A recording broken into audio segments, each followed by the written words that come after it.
c'était encore pour une année supplémentaire, comme chaque année, une très belle cérémonie. Je crois que chaque année a son lot de surprises. On a remis ce soir 4 prix.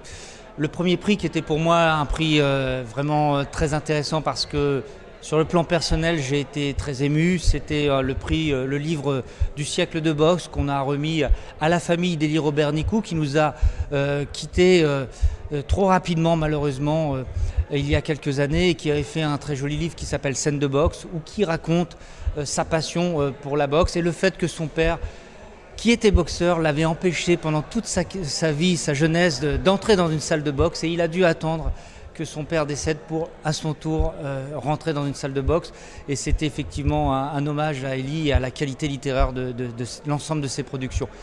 Le deuxième prix que nous avons remis, c'était le prix du beau livre à Michel Pastoureau et Georges Vigarello sur l'histoire du sport à travers l'histoire des couleurs et l'histoire des gestuels, de la gestualité sportive. Et je crois que réellement, c'était intéressant d'avoir ce mixte entre les deux et Georges Vigarello est un habitué maintenant des prix de l'Association des écrivains sportifs et tant mieux pour lui.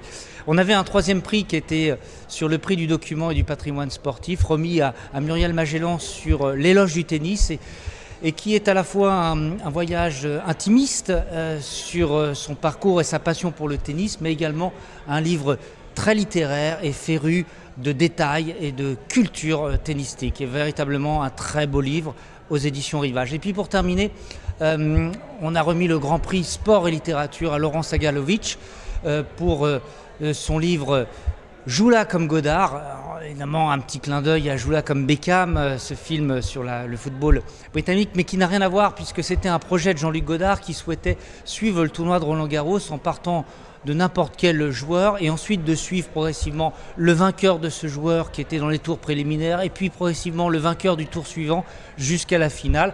Et ce qu'a fait Laurent Sagalovic de façon extraordinairement bien montée, avec beaucoup d'humour.